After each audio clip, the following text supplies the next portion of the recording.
Let's give it a few minutes for the people to join.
Let's start, guys.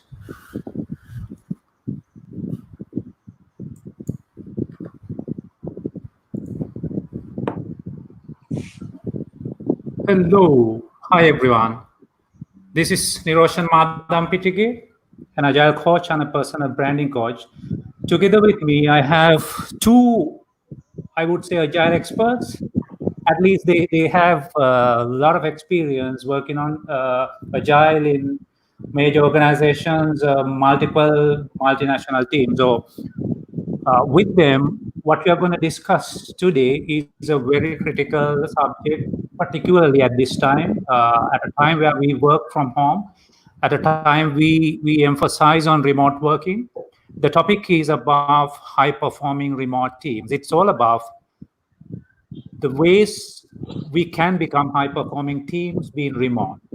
So I'm sure this is going to be one of the critical areas that you have to focus, that you are focusing already.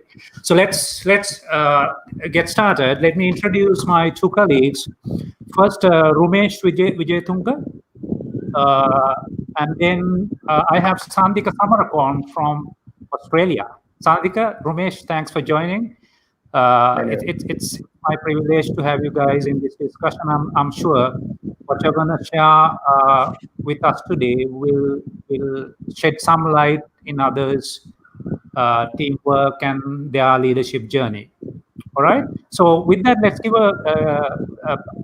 let's do a quick introduction. First, let me ask Sandika. Sandika, just give a quick introduction about yourself. Maybe 60 seconds introduction. Sure. Thanks, Niro, and thanks, Ramesh, for involving me as well. For this session, I'm Sandika Samarakon. I'm a SAFe program consultant, Scrum Master, currently working here in Melbourne for a government agency. Been with the Agile journey for about 10 years now. Loving every bit of it. Good to see more and more companies embracing it. So it's really nice. Yes, that's me in a nutshell. Most of you might already know me in LinkedIn, so I'll I'll keep it at that, Niro. Is that sufficient introduction, Niro? Yeah, cool. Perfect pitch. Thanks, Andy. All right, Rumesh. Again, people know you, but again, just Okay. talk about Thanks. it. About you. Thanks, Niro, and thanks, Sandika, for joining with us for this session. So everyone, my name is Rumesh Wijayatunga. I'm an agile coach, from Sri Lanka. Been in the agile domain for about 10 plus years now, more than 15 years of experience in the IT industry. Played Scrum Master and different agile roles in different companies for a long period of time. I'm also a certified Scrum professional and currently doing a safe program consultant, trying to become a safe program consultant like Sandika.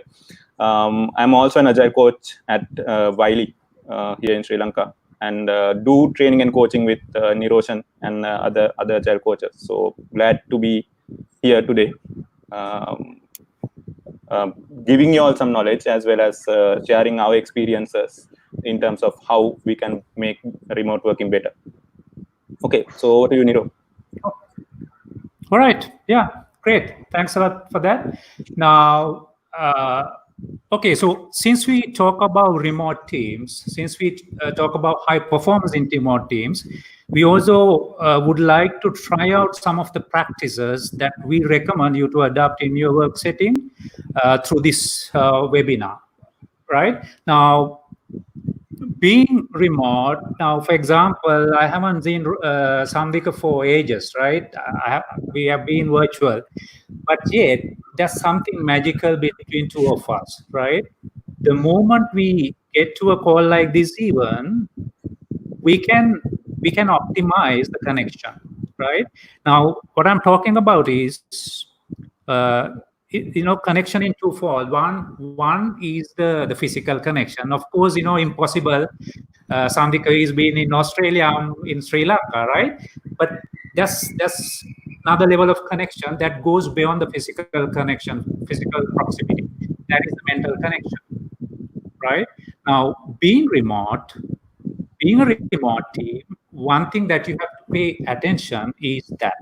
So when you work with people, one question you have to ask very critically is whether you are mentally connected with your people, right?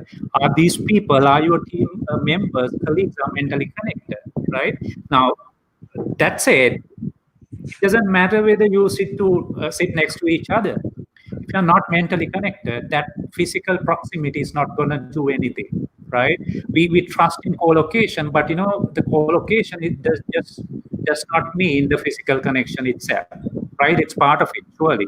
But with that physical connection, mental connection has to be there. It's a must. So we are going to introduce a practice called Happiness Door. So if you are watching us, please put down this particular practice.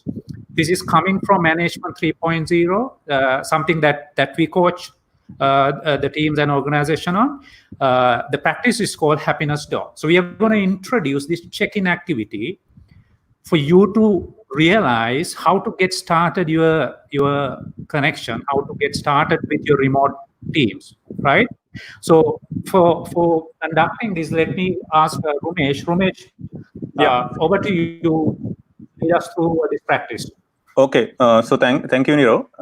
Like what Niro said, Happiness Door is one of the techniques that I introduced from Management 3.0. This is a technique that you can actually try with your teams at different points in time, even in a project or an engagement that you're involved in. For example, if you get involved in a project at the start, when the team is at a forming stage, for example, when people don't know each other, you would want to get to know them better, right? How are they feeling now? Are they happy? What are their motivators? What clicks them, or what makes them perform? What makes them happy? So those are certain aspects that we want to know about our team members, right? So that's one of the key aspects of this particular technique that we're introducing right now, Happiness Door. It's to get to know your team members or your colleagues better so that we can connect with them better, right? So we will share a link, idea boards. If you are following our channels on the chat, you will see the link ideaboards.com, and then there'll be a page that you can navigate to. Just open it up. And yeah, so let me share that in LinkedIn as well. Okay. Quickly. So So if you are, yeah, let me know when it's shared in all our channels.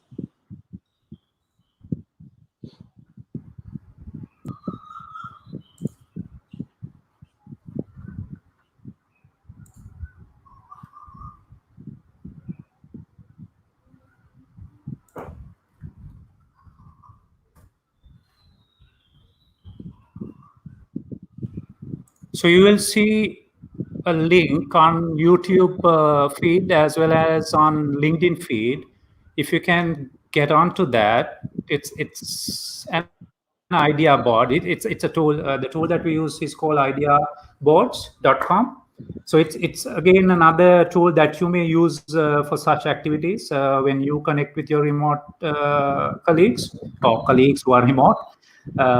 So this allows you to do certain icebreakers like this, right? So let's wait for the people to get onto it. So I posted that on YouTube as well. So let's see.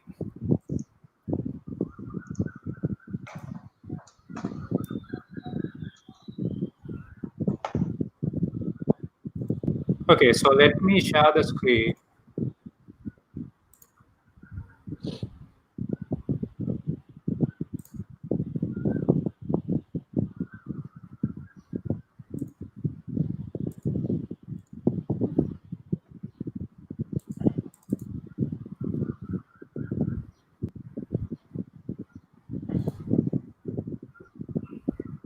Okay. So now we see the board on the screen, the happiness door. So like I was explaining, like myself and Niro were explaining, this tool can be used at any point in time just to get a pulse of your team, how they feel about the context, about the situation that they are in. So in this case, this is a technique that you can use to get the pulse of your team members while working remotely from wherever they are, from their homes, right? So you will see 3 columns that we have introduced over here. These are not standards.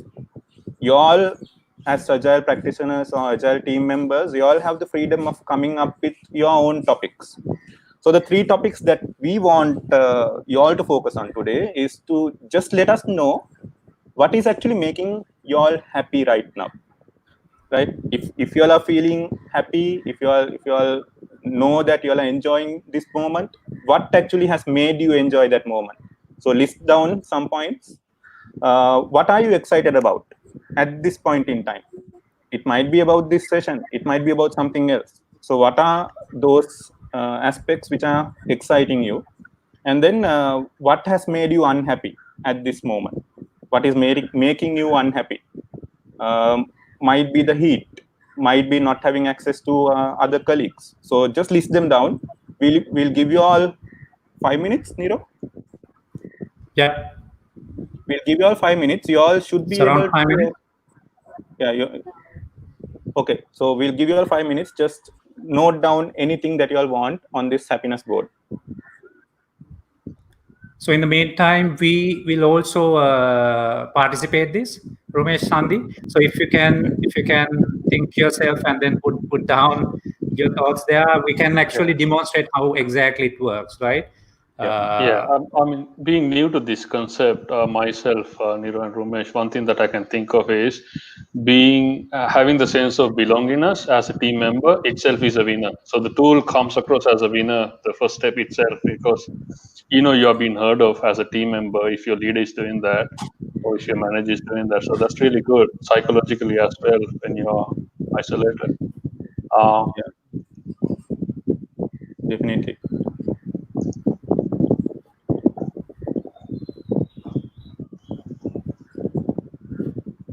So just click on the plus button that you see beside each heading, and you will be able to add a new card.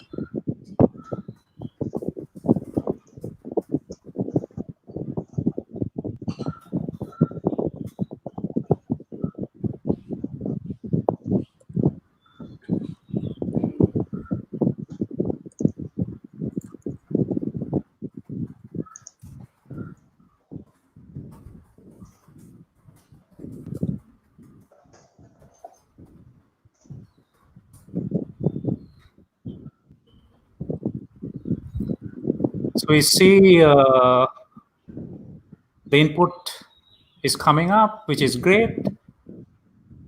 And I mean, personally, this was a great relief for me personally, right? Because I created my own opportunity to put out what's going in my head. So that really put the people at ease, right? So that's the key. So being remote, you got to connect with people. You got to understand what's going in their life, what's going on their day, right? Because what we intend to do with the people will be totally different than what they go through. So it's really crucial. You go through this experience, you go through a practice like this, right? So if you think of it, Happiness Door is an extension of the check-in, right? We all might be familiar with the icebreaker activity called the check-in. So this is an extension to that. This also talks about the feelings of people than just asking a question, right? So that's the beauty of it. So I think Ramesh, we have a lot of cards coming up, right? Yeah. Feel free to, if you are still entering your input, feel free to do so. At the meantime, we'll start talking about it, right? So Ramesh, you wanna talk about what is there? Yeah. So just to add something more to this board, you all will see a plus sign over here against each card as well. So, for example, if you all feel that my idea has already been captured, and if you want to vote on that, you can just go ahead and click on the thumbs up button over there, right? So this is actually a really good methodology. First of all, to identify what each of the team members are thinking at the moment. How happy are they? We want to identify people working from different locations, from different backgrounds, different contexts, with certain amounts of resources, which might actually be limiting them. We want to understand their current situation, right? That's the most important thing. We are working with human beings, not just machines. It's not a matter of us managing machines. We are talking about managing and interacting with people. So understanding them from their perspective, being empathetic. In order to do that, understand what makes them happy, sad, excited, and so on is really important. So you will see a lot of pointers which are given here. I'm happy to be alive, right? I'm happy that I'm with my family. I'm happy that I'm learning something new this Saturday. All important points, like, isn't it? All important points which shows certain aspects about the audience that we have today. Niro, anything Love you it. want to add? Yeah, I love it. The input that I see here is exciting, right? Because I mean, this explains what we go through as individuals, right? Now, I think most of you guys who are joining this call have some sort of leadership responsibility. If it's not a designated leader, you all have a leadership responsibility to ensure that the people around you are at their best, right? This is the entry point. So if you don't get this right, you don't get anything right in terms of remote settings, right? Being in a remote team. So ensure you do this kind of activity, which will onboard your people into anything, any engagement that you're going to, whether it's a meeting, whether it's a big discussion with the leadership, whether it's a town hall meeting. If you do not do such practices, you're not gonna get engaged with the people. So one of the major things that were reported when we asked, okay, what are the challenges you go through? One of the major inputs we got is that, right? How to engage with remote teams, how to engage with people remotely. So it's not a magic. It's not a magical thing, right? It's just that we have to understand the basics, right? So I think with that, let's move on. All right. So we have a lot to discuss. Since it's just 1 hour, we are not going to discuss everything that we want to discuss, but we want to give you the absolute value, talking about some of the critical, thoughts, critical practices that you can take away and start practicing. So this is one of them. So with that, let me stop sharing. All right. So the next thing that we are going to discuss is we're gonna talk about some of the management perspectives that is absolutely critical and useful for all of you for the next 15 to 20 minutes. And at the end of this discussion, we are gonna run through some of the questions we received and answer them. So in the meantime, if you do have any questions, please drop them on LinkedIn. Please drop them on YouTube. If you're on YouTube feed, what you type, the questions you type will be directly be seen on the live stream. If you're on LinkedIn, we are connected on LinkedIn. We are going to pick up your questions as well, right? So with that, let's move on to the body of the discussion. Now, let me share one thing. You will see this while the discussion is going on. Now, I want to give a provisioning to this discussion above building high-performing remote teams with the basics of high performance. Now, if you look at any team that is high performing, right, doing their best, they are achieving the results more than what is expected, right? They're happy as a team. They're really energized. That is what high performing teams look like. Think about a happy family. The same concept, right? If you are a high performing, fulfilled family, you will have all these components under control. So similarly, if you want to see your teams are becoming high performing, we suggest that you get to know about these 6 weaves of management 3.0, right? It's redefining the leadership. It's a way of reframing what you have learned in terms of leadership. So I'm sure these 6 concepts, 6 weaves, the ways that you have to look at your teams will definitely help you to become a high-performing team. Number 1, energizing people. Now that's a must, right? Now, the best metaphor that I can talk about in terms of energizing people around you is energizing your own family members, right? Now, I try to do a lot of work with my daughter. She's just 10 years old.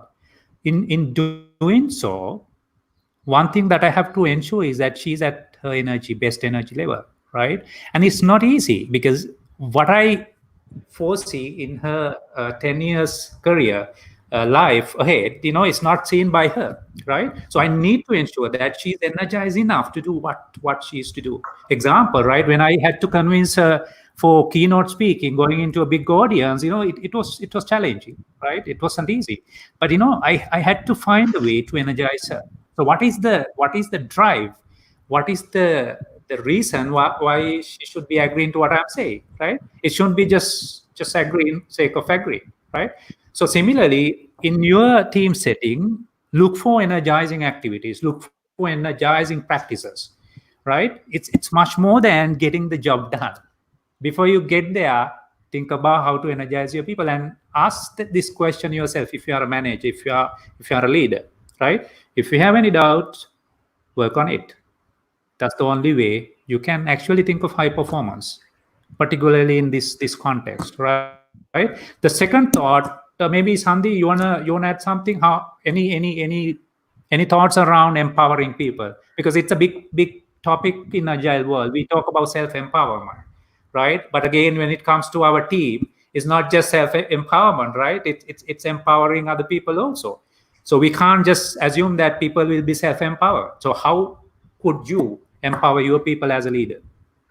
Yeah, that's really good. Good topic, Niro. Having a common set of goals as a team and having the participation from the entire team around that common set of goals is very, very important. One of the examples of having the team focus on a common set of goals, you might be having your own disagreements as an individual, but having a common goal as a team is very important. I can remember some time ago, Arjun Ranatunga giving an interview around the '96 World Cup, And what he said was like Aravind Silva, vice captain then, wanted to actually go and bat first, and he was very adamant about that. But as a team, they agreed on a common objective to chase, and Aravind agreed as a team member. Then he went on and performed. So energizing people through a common goal and agreeing on a common goal is very important, and rest is history. So you might have disagreements, but at the end of the day, if you are set on a common goal as a team, and if you can hurdle your team as a leader to do that, that's awesome. Yeah. Okay, great. Right. So, Rumesh, you wanna talk about maybe motivators? Yeah. So in terms of empowering teams, I think the most important aspect is to understand that the team members themselves are capable. They are coming with knowledge. They are coming with skills. Right. We don't need a manager to be overlooking or eavesdropping on all the tasks that an individual is doing. Right. So empowerment involves giving authority to the team members. So if they have the information, if they have the knowledge, delegate that authority for them to perform. Right. We just saying that we created self-organizing, self-healing teams is not enough. We need to tell them that, okay, you all have the ability. We as managers, the managers need to say that, okay, look, you have the ability, you have the capability, right? You are empowered, you have the authority to make decisions. That's actually an important point that needs to now happen remotely.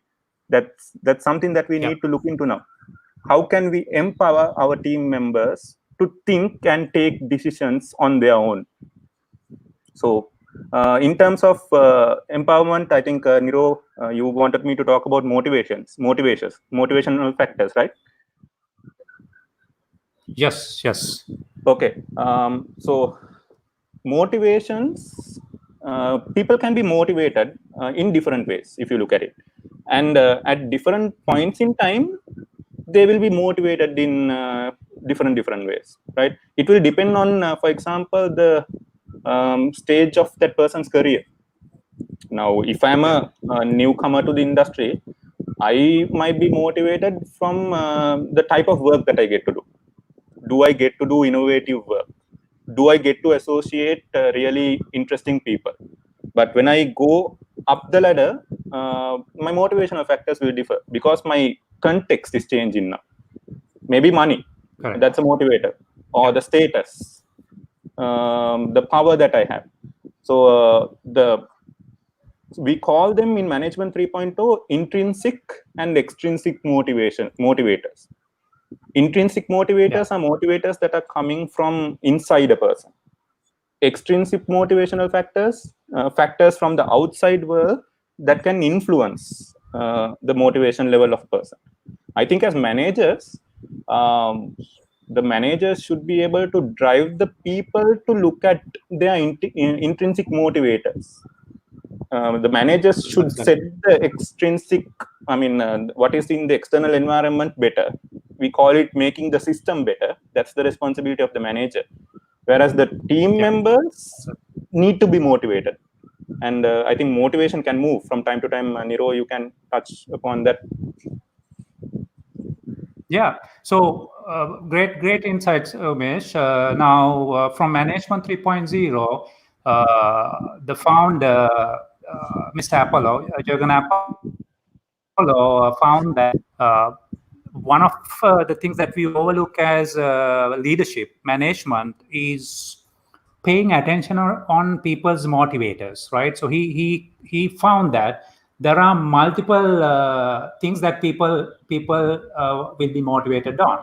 Out of these things, he filtered down to 10 intrinsic motivators, right? He came up with a concept called champ frogs, right? That stands for 10 of these motivators. So if you look at this, right? So these are the 10 motivators that you have to pay your attention on, right? And now, if you are a scrum master, if you are a product owner, if you are a team manager, if you are a senior leader, right? Ask the question, am I looking at these motivators in terms of my people, right? If the answer is vague, it's not clear, it's not, it's a direct no, then you've got to pay a lot of attention on them. Because as Rumi said, for certain people, what motivates them is totally different, right? For example, out of these things, like look at yourself, right? What are the things that keeps you motivated? Right, for me, one of the key motivators is freedom, right? That means, if I have enough freedom to work on what I'm working on, I'm at my best. If someone comes to me and they try to micromanage, then I'm not going to be at my best. Another thing that I really want to ensure when I work on anything is what you call mastery. That's the ability to master something that I really love mastering. Yeah. So maybe some of your guys are not at the best thing that they want to master themselves. Then you need to strike a balance, right? It might be the practical scenario, right? Example, right? Someone wanting to be a tester might be doing development work, right? That is what it is. But then again, don't just overlook it. You can't just overlook it, right? You need to know what the person really wants to do, right? If you push that person to do quality assurance work instead of engineering, it's going to burn out the person, right? So you need to keep these in check, right? So you can go back to this particular slide later, right? So that will be recorded in YouTube and LinkedIn. But most importantly, remember these 10 intrinsic motivators. Pay attention on that. Yeah. So I think it makes a lot of sense.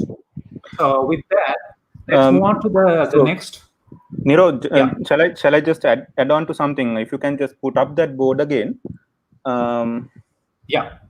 What an activity that I think remote teams can do is list down all your team members. Now, for example, in your agile team, if you all have 5 or 6 team members, list down their names, right?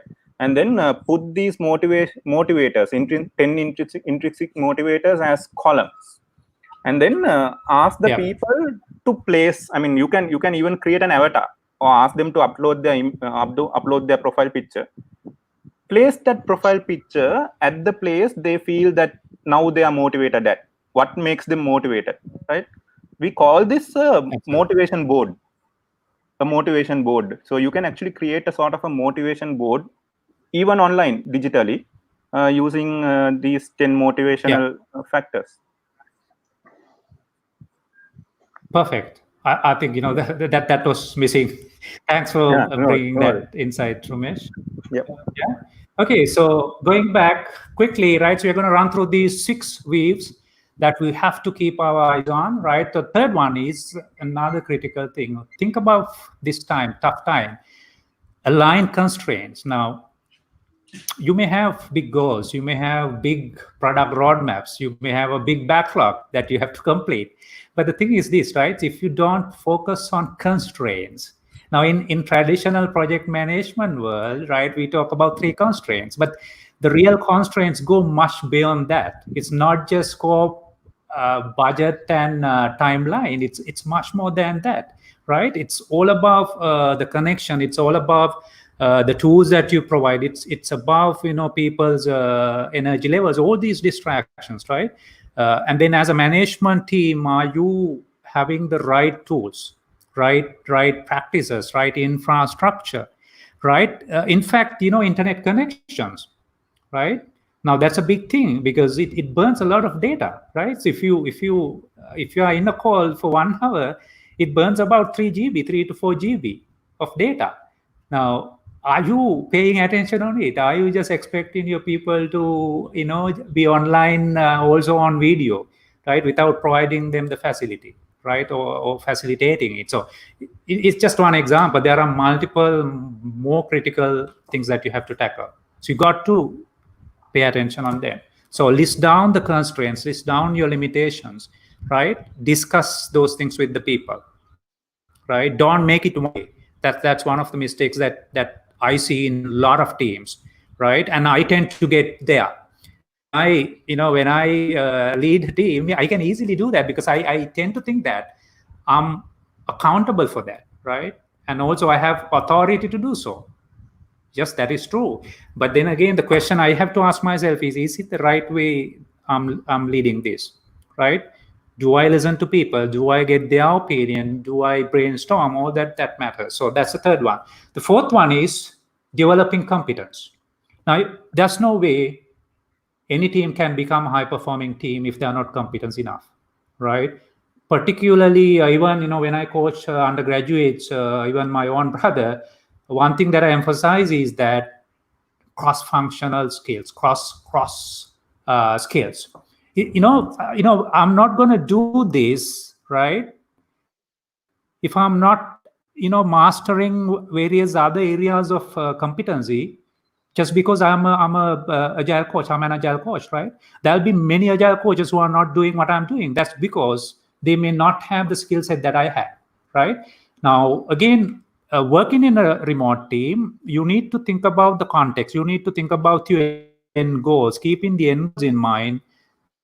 What can we do, right? What are the skills that we have to master on, right?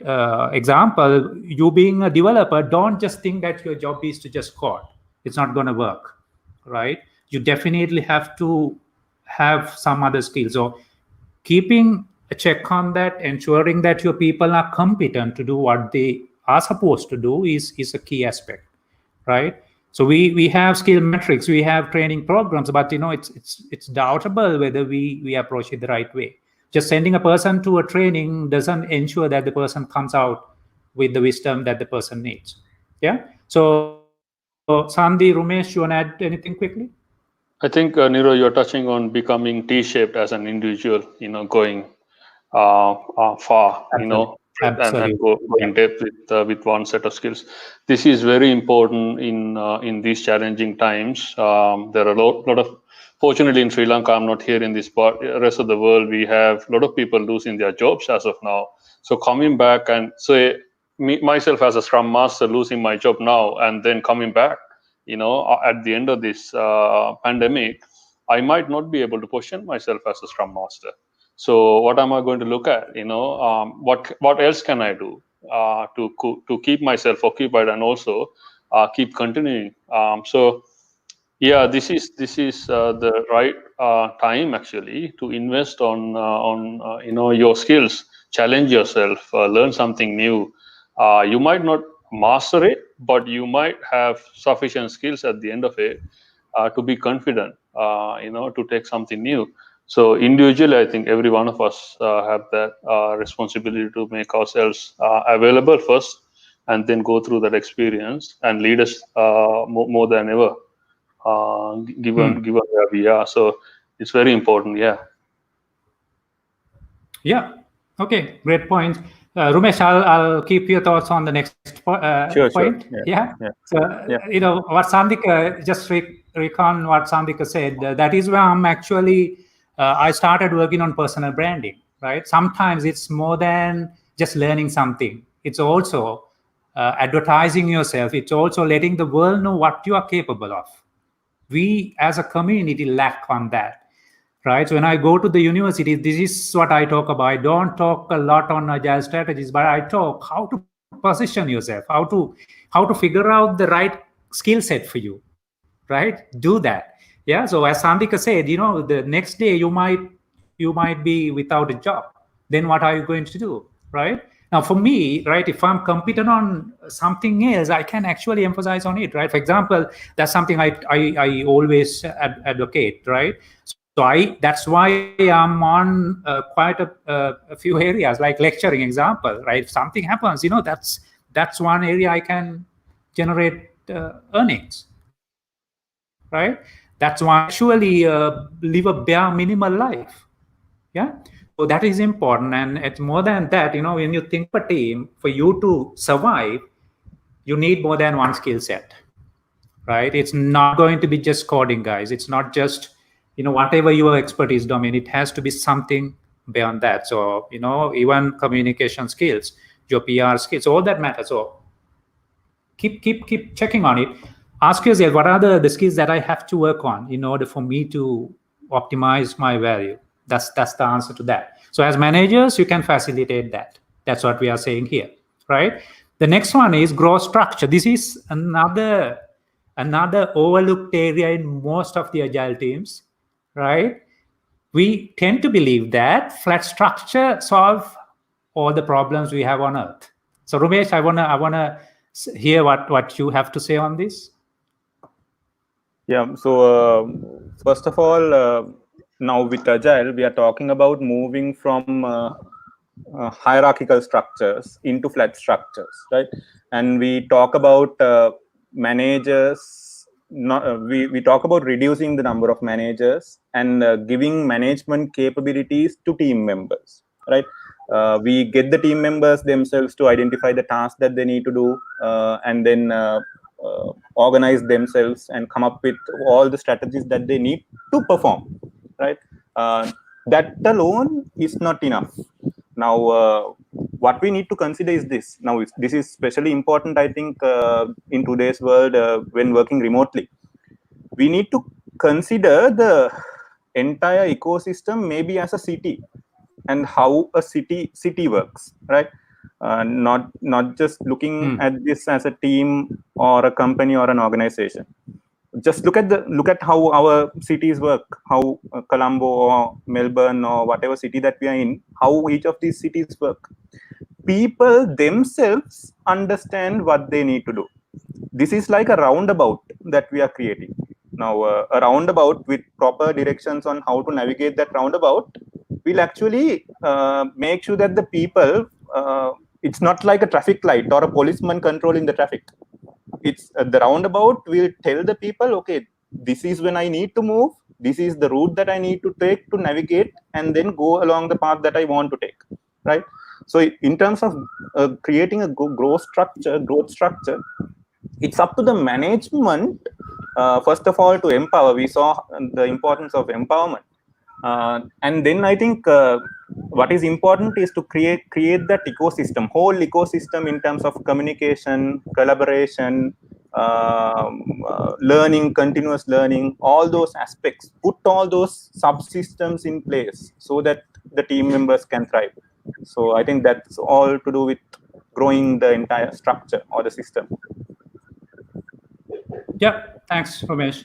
Yes, yeah. So you pretty much covered everything that I would, talk about as well.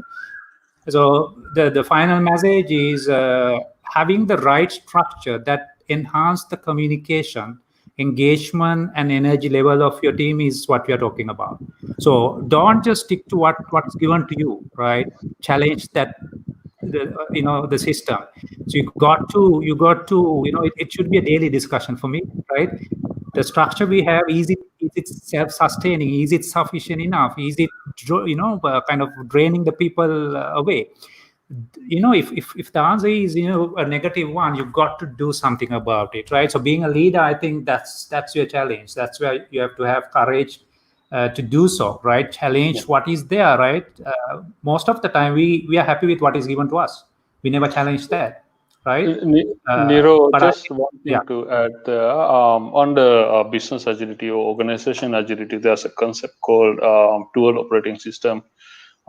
If our viewers can actually read about that'll give them more background as to how to use that capability in growth structure.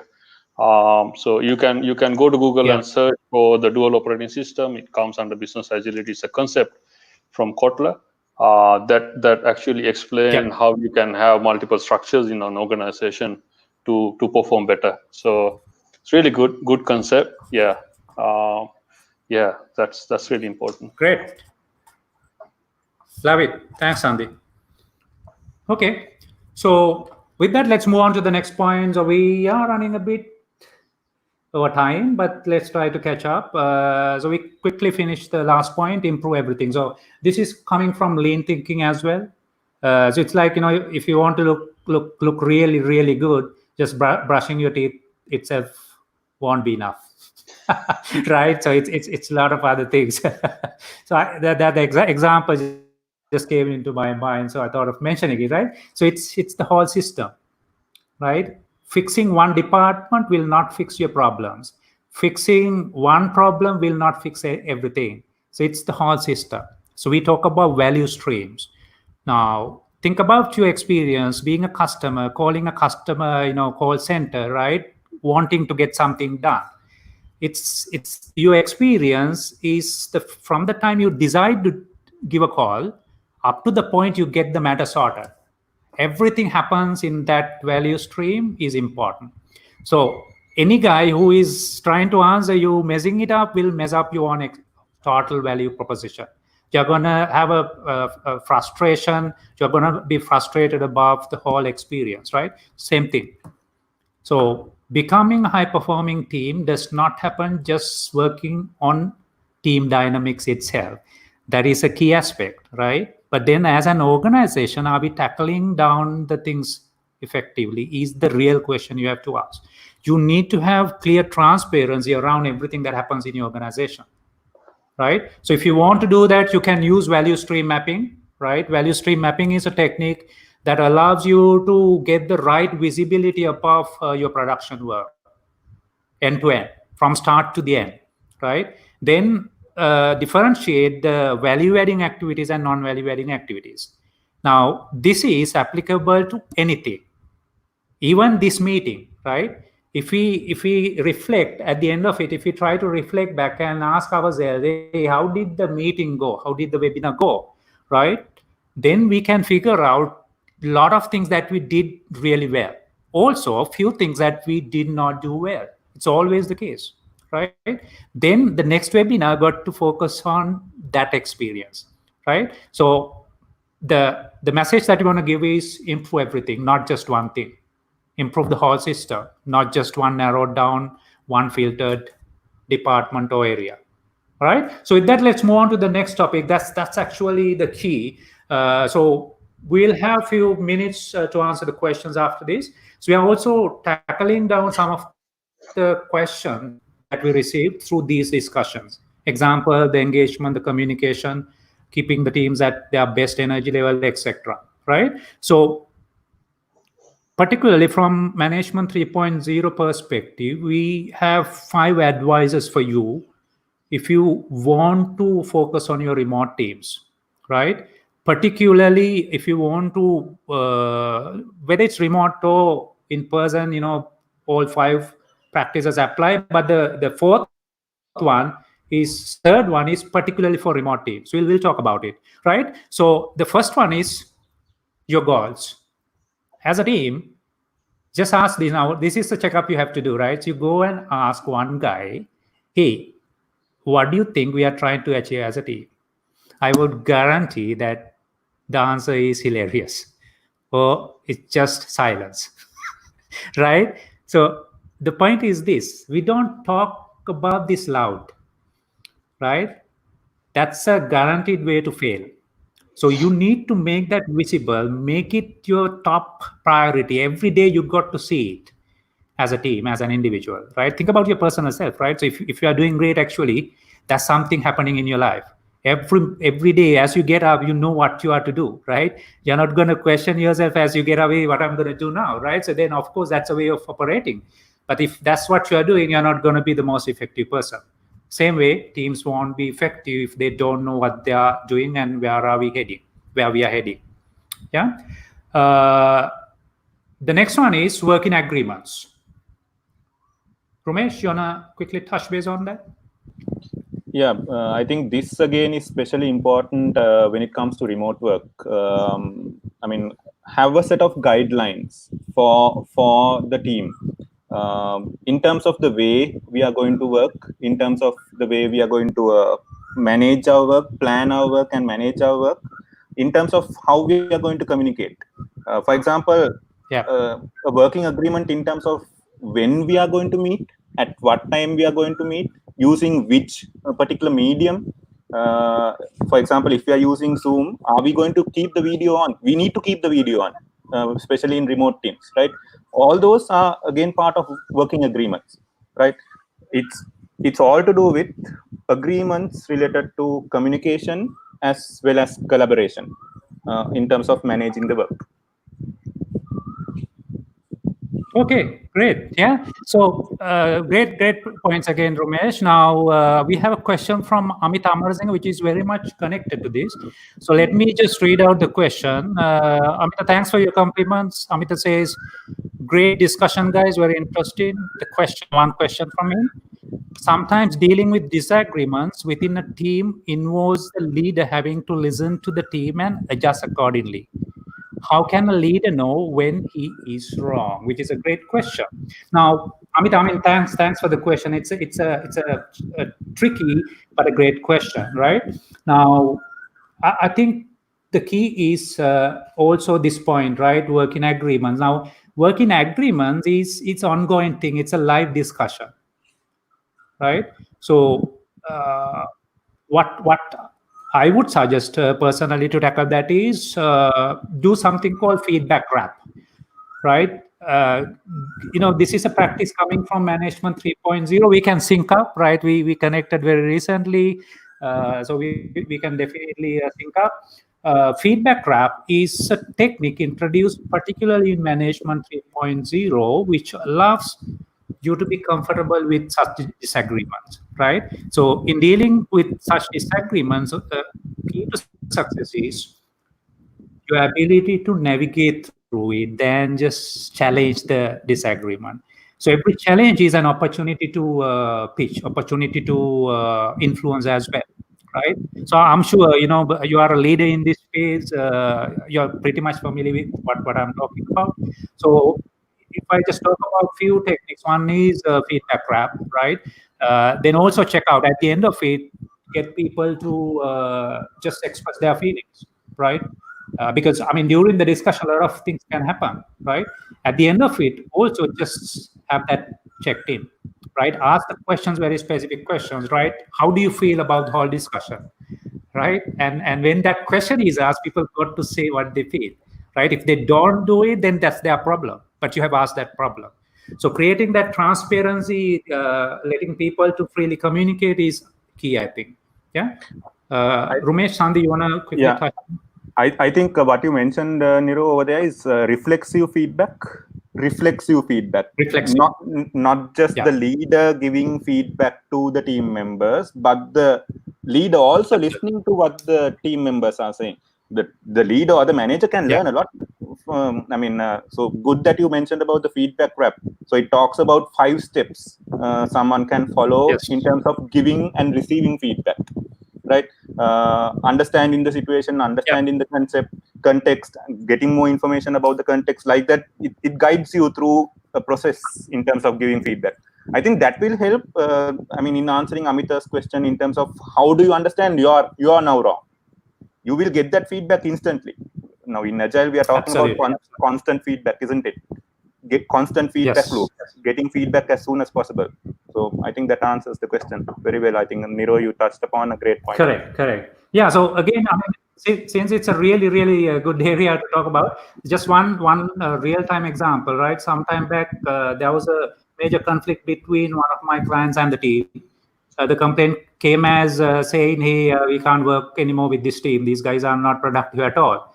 Right? Then I actually facilitated 4-hour agile power up. Right? That's something that I do in my coaching. 4-hour session. I convinced the leadership of the client to agree to that. Then I got the team and everyone, and then put that in a very diplomatic way. Right? We knew that there's a crisis going on, but when you make the things transparent, not actually what everyone thinks of. It's not just enemy, right? Just that some different perspectives, right? And then through that transparent discussion, I allow to interchange their opinions, and the results were fantastic, right? We agreed on 3 to 5, about 5 action items for the next 6 months. And of course, we are going to keep an eye on it, right? And the client is going to keep an eye on it. The team has to focus on it. Then I'm doing the coaching discussions with that team, right, to ensure that they work on them. So it's about that, right? So feedback wrap is one technique, right? And that will definitely allow you to get a provisioning into your question. Yeah, hope this helps. Due to the limited time left, I think we are gonna extend it by 10 minutes. Rumesh, Sandy, can I check with you? You are okay? Yeah, we are good. Right. So the next topic, right? Now, this is also coming from management 3.0 background. Also, it's kind of general concept. There are a lot of concepts around high performance, making high performing teams. But out of all these things, if you look at all these frameworks, the mindsets allowing you to become a high performing team, there are 5 building blocks that you have to work on, right? These are like the pillars, right? Or building blocks. So for me, one is positive bias. What it means now, what's the feeling that you have within your team context? Is it a positive one or a negative one? Well, let's do this challenging work. What's the feedback you get? Is it, oh, no, I'm not going to do it. It's too risky, right? Let's not do it. Oh, well, just let's try it. Yeah, and it also talk about. So this is how it works right now. Why we talk together? Why I thought Sandika is the perfect candidate, other than 2 of us, for this discussion, is through positive bias. Yeah, I know Sandika. I have positive feelings. I was convinced enough that Rumesh will have no problem introducing Sandika for the discussion. Right? When I reached out to Rumesh and say, hey, meet Sandika, Rumesh, you made that agreement with that positive bias. This is how the teams work, right? So you can't just get rid of biasness, but it has to be a positive one. It shouldn't be just trying to cut someone out or put someone down. It's about doing what you're supposed to do as a team, right? If you can reach your end goal, it's okay to have some positive biasness around it, right? Does that make sense? Also, pretending as if we are a great team is a great way to become a great team, right? Because I'm a big believer of your mindset. If you what you think is what you become is what I believe, right? This is what every great leader has taught us. So if you think positively, if you can pretend that you are going to make something, you will make it. The question is, if you don't think that you are going to be a great team, can you become a great team? No, not at all, right?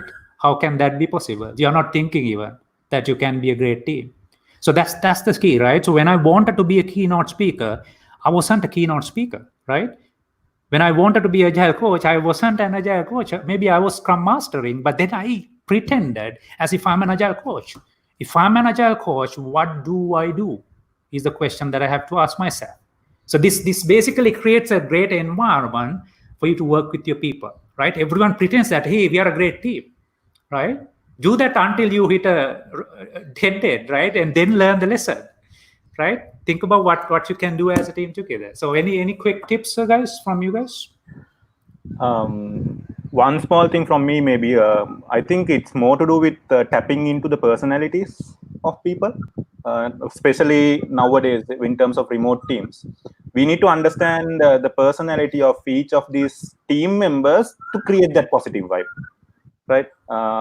So there might be instances where one person is an introvert who does not exude this positive vibe, right?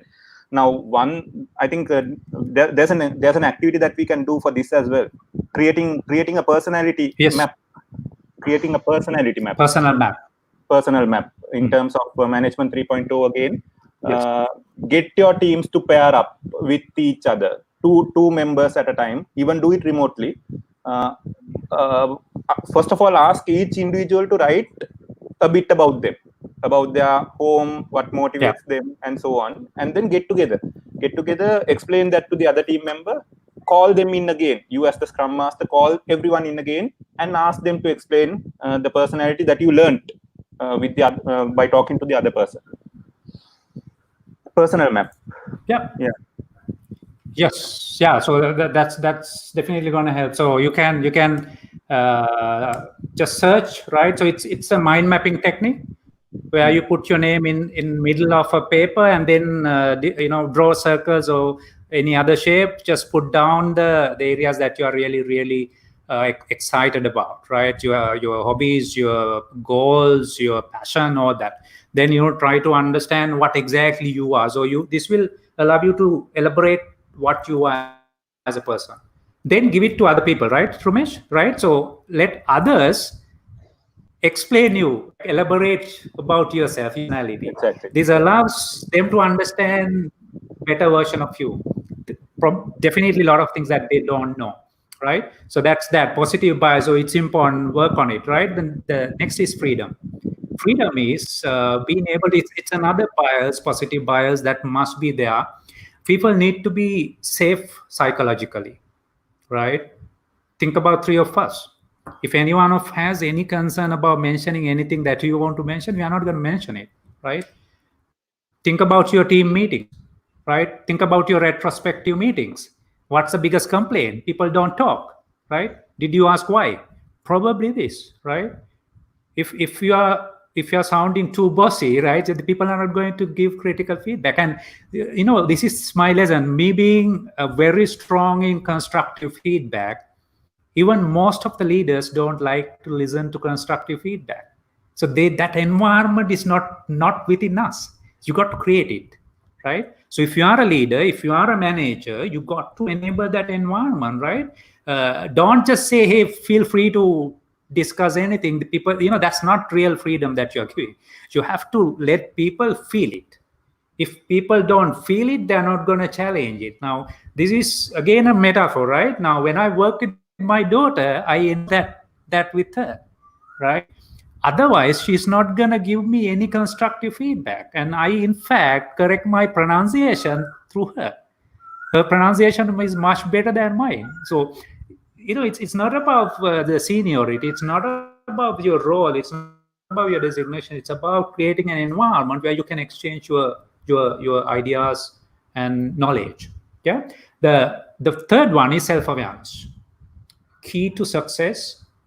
This is the most overlooked area, I can tell you, as a family, as a team, as an organization. We don't know where we stand, right? We probably believe in our fantasy dreams. Yeah. So we might keep saying, hey, we want to be a high-performing team, but we are not getting there. Then, doing a maturity assessment is the practice. So that's one great practice that I use in my coaching engagements. Evidence-based management, right? Search for these keywords. That I can provide you the templates also if you reach out to me. Even Ramesh and Sandika even, right? This basically allows you to do a maturity assessment in terms of your current position in all the areas that matters to you. You can also customize that, right? In that you will talk about the team dynamics, team morale, the planning, the teamwork, how the backlog is formed, right? How do you do the inspection and adoption? All that can be tracked and evaluated there. So you got to be aware of it. So this is also coming from knowledge management. Unless I'm aware of my positioning, unless I'm aware of what's happening in my life, I'm not being able to do great, right? So I need to know the weaknesses. I need to know my strengths. So does the teams. Teams must be really aware of it, right? So get that visible. The problem is you may have your own interpretation individually, right? You have to get that across. You have to get that visible to everyone, including your leadership, right? So I'm running through this, Ramesh and Sandika, right? So let's try to catch up on the questions again together. The next one is a connection. So we spoke about 2 levels of connection. Physical connection, impossible at this point, right? Only thing is mental connection, virtual connection. Think of the practices that you can enhance this aspect, connection aspect. So the tips that we can provide are, do always appear with your video, right? So for that you have to be ready. Don't just go online without switching on your camera. That does not work, because then you are blocking the only way to interact, connect with the people. Yeah, because your words is just around 30 to 35%. even lesser of a communication. Right, the experts say it's around 55% of communication is all about your body language, right? So that's your facial expressions, etc. Yeah. So come up with set of practices, activities that you can do in order to connect. So I also suggest casual activities like water coolers. If you have heard of water cooler, is an activity online meeting which is readily available for people to jump in anytime, right? So it's extremely useful practice. Do check-ins every day if you can talk to your people. Just do some fun activity. I do this. Virtual happy hours. Virtual happy hours. Virtual happy hours. Virtual lunch. So, yeah, correct. Yeah. So there are a lot of things that we can do actually. It's just a matter of just coming up with them and discussing, agreeing with the team, launching them. Yeah. And at the end, checkout. Checkout is absolutely crucial. We are going to show that at the end, right? The last one is the results. Without this, you can't claim that you are high-performing teams. Doesn't matter how great your positive bias, your freedom, right? Self-awareness, connection. I mean, at the end, you fail in your releases, right? Can you be a high-performing team? No. Then you need to focus on that. Again, reflecting back on one of the key aspects that we discuss here. Where is that here? Set OKRs, so objectives and key results. So in terms of achieving the optimum results, this is one practice coming from Management 3.0. OKR, objectives and key results. It's an independent tool which is embedded into Management 3.0, right? Objectives and key results. So this takes away the burden we had with SMART goals, right? SMART goals will be part of it, but not the whole thing, right? So your objectives will be SMART, but in addition to setting your objectives, you set up your key results. How it works? Example, if I want to get something done, I clearly state my objective. I also state and agree myself about the key results that I have to achieve. Example, in this discussion, what were the key results that we tried achieving is the question we have to ask. Then just saying, hey, we want to do the most interactive discussion, right? Webinar. We need to get 100 people on board, right? Which has not happened yet.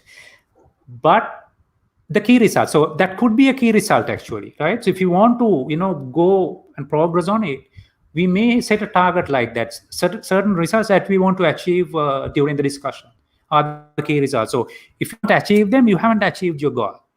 It's not just completing 1 hour discussion, right? It's more than that. So really thinking what exactly you have to achieve. So that goes back to this results. So if you are not clear about your key results, you're not going to achieve the optimum key results. Yeah, so there has to be a proper agreement around it.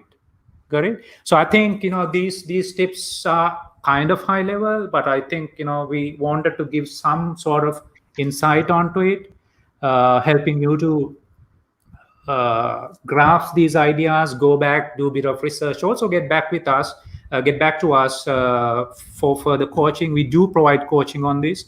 We do facilitate training on it, right? So if you look at some of the upcoming trainings that we have, where we will touch on these things very, very detailed in these sessions, right? So there are 3 programs that I could share with you at this point. Number 1, the Scrum Master training is coming up on 9th May. That is a 4-day training, a virtual one. We are going to do more exciting activities just like this, or more than this as well. Secondly, we have a Management 3.0 clinic. It's a coaching clinic. Those who have burning questions about managing your remote team. So come and join us. It's on 23rd May. On 23rd May, we are going to have a 4-hour session. So we are deciding, we are thinking of 2-hour 2 sessions, right? Just to ensure that we don't spend too much online, which is tough actually. So probably it's going to be 2-day training, 2 hours each day. So we will send you the links and details about it soon. The third one is a product owner training. We are also launching a product owner training on 6th of June. right? That is for people who want to be product owners. So we are going to touch base on a lot of practices like this. We are going to give you the perfect toolkit to go back and practice in your work setting. Yeah. So with that, let's move on to the questions, guys. So we have a few minutes. We're going to spend another 10 minutes. So discussing these questions, right? Let me just open. We have a lot of questions came from the audience, people who registered for the event, but we are going to touch base on some of the questions. We actually discussed a lot, covered a lot in terms of these questions as well. So the first question that I want to ask is probably, Sandy, if you can just quickly run through maybe 2 minutes. Yep. I'm defining the time. You see the question in the slider, right? The question is how to increase the interaction between team members. Again, maybe a quick summary that we discussed. It's a very interesting question. So given the current scenario that we are forced to work from home, I think it's a good idea for you to revisit your social contract if you have one with the team, see whether it's aligned with the current setup, right? So understand where you sit in terms of your practices, your meetings or events that you might be having. Make sure that you revisit it and see whether there are any adjustments required. Make sure that the team has a say in it and agree on it. Also, something that I've personally realized over the last couple of months that I've been working from home, one of the things that team has called out is the fact that they don't now have enough time to focus on work because everybody's booking teams meetings, right? So we That's are actually, that's another question. So one thing that we are trying to inject into our social contract is basically a meeting free day in the schedule. That doesn't mean that you'll have less interactions, but it'll make the team have more time to focus on the work that they're supposed to complete as well. So interactions doesn't necessarily mean that you have every time you reach out someone is available, or you have means of connecting at the click of a button. One thing that we need to realize is the fact that people are burning out because they are in front of the screen for almost everything. What you used to do as over the desk sort of a discussion now is through the monitor, right? What you need to do, what you used to do as a coffee chat is now over the monitor. So it's quite strenuous. Be aware of it, and then have some quiet time. Is also important, right? Just because someone is online doesn't mean that they are available for you. So it's a great question. You can discuss more about it, but I'm going to stop there. I think you guys got an idea as to what the teams are going through, and just just be patient. Just because you have a message in the chat doesn't mean that the other person is going to reply you immediately.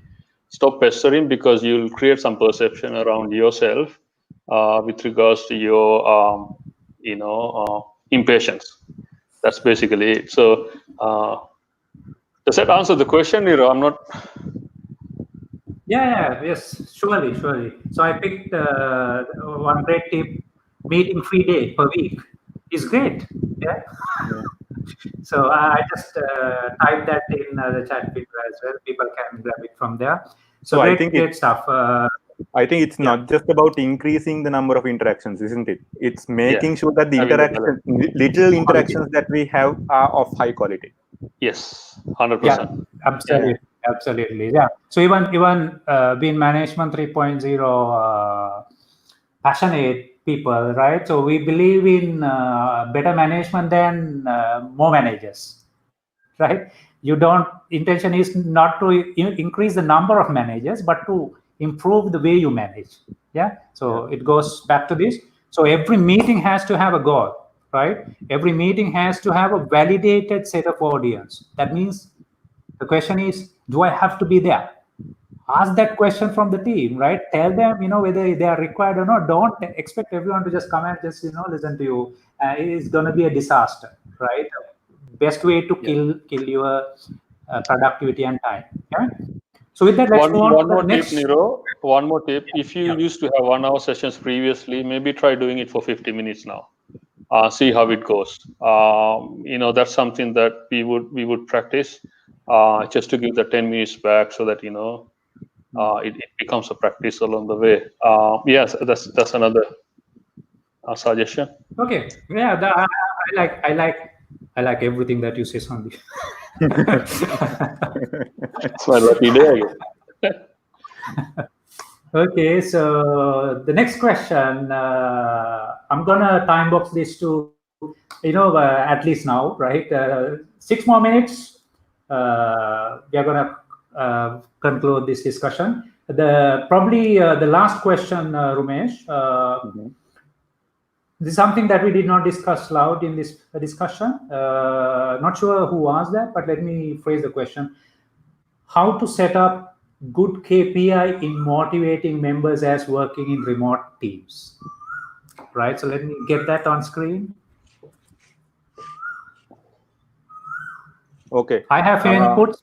Maybe you can start, Yeah. So in terms of key performance indicators for team members when working on remote teams, I would say, rather than saying performance indicators, it's better to frame it as objectives and key results. Again, OKR, going back to OKRs, because performance indicators is a really big word, right? Especially with people working from remote environments, working from home.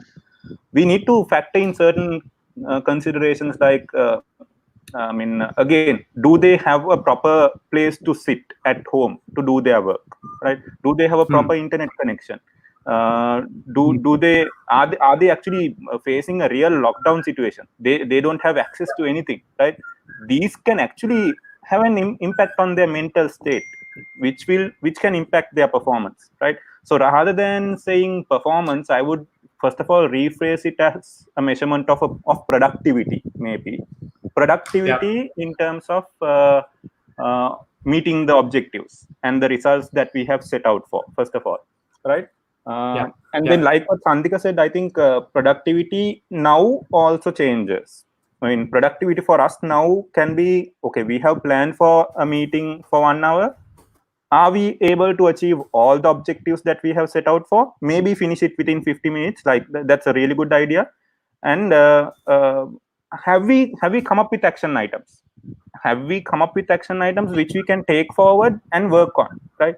That can be a measurement of performance, productivity in terms of an online meeting. Right. Similarly, with all the events that we hold and even the work that we perform, think about whether you want to continue with going down this path of measuring the committed number of stories or story points against the actual number of completed story points. One of the complaints that we hear nowadays is I start work at 7 o'clock in the morning and I end up working till 10 in the night, right? Simply because I am actually doing a lot of work now. But are we being productive?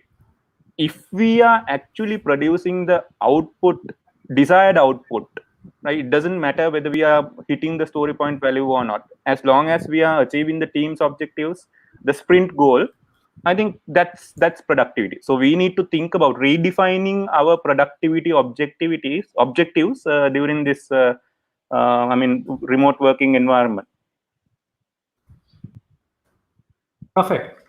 Yep. Thank you. Yeah. So I totally agree. Few additions from me, right? That is where actually in terms of KPIs, let's reframe that to be key results. Yeah. Objectives and key results. And when you have key results, actually you can use evidence-based management maturity assessment. You come up with a kind of a maturity assessment that we do it together. You basically send this to everyone in your team, right? Have a brainstorming discussion, fill that out. Then you will see that people feel differently on different measures, right? In terms of the planning effectiveness, in terms of how well we achieve the results, all that matters. So you ask that question from everyone, including your stakeholders, right? Another measure that I strongly recommend you to work on is collaboration metrics, right? So get in touch with us. I will guide you further. So there is one great assessment launched by Patrick Lenciano. It's called Lenciano 5 Dysfunctions of a Team, right? So he talks about 5 things: trust, conflict, commitment, accountability, and results. Yeah. So if you send that to your clients and stakeholders, ask the question how collaborative the team is.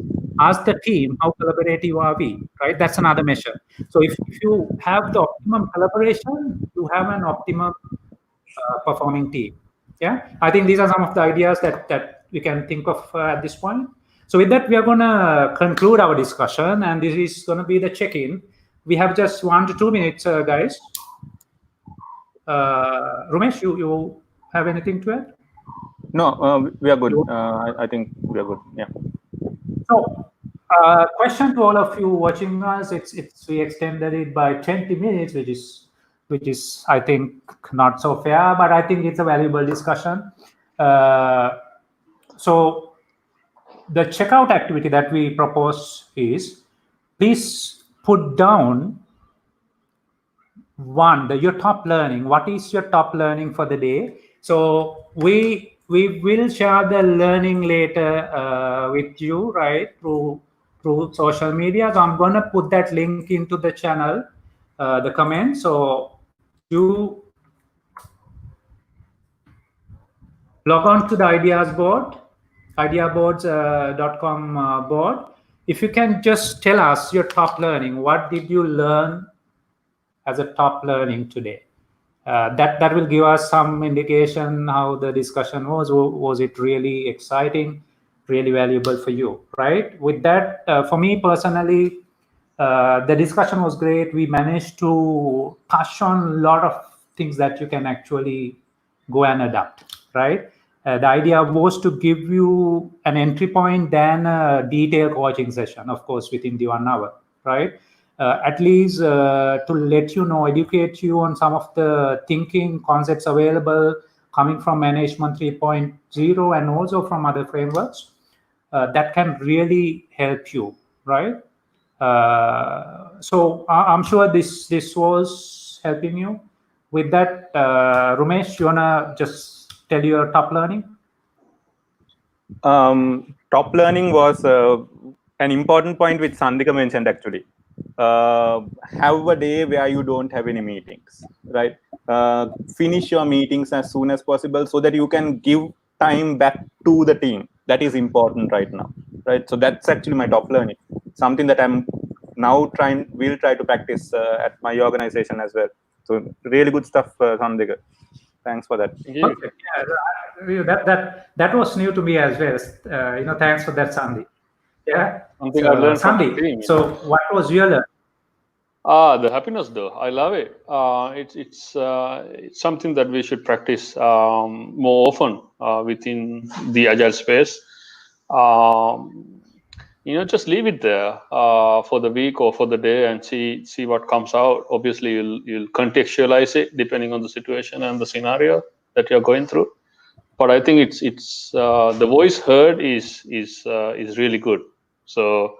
And showing empathy through that tool, I think goes a long way. So for me, that's something that I would like to take away. Yes. Thanks. Okay. Thanks, Niro. Perfect. Yeah. All right. Yeah. So thanks a lot for joining, Sandika, Ramesh. Really valuable session for me personally as well. I'm sure the guys who are listening to us, watching us, like the discussion. So do comment on YouTube and LinkedIn. Again, that's going to be the motivator for us, right? To do more sessions like this, because this is $1,000 worth coaching discussion, I would say, right? We offer it free. Simply because we want to reach out to you, help you with what we know. Yeah. So with that, we are gonna conclude the discussion. Again, thank you. May the force be with you. See you soon. Bye, guys. Bye. See you. Bye. Yes. Bye.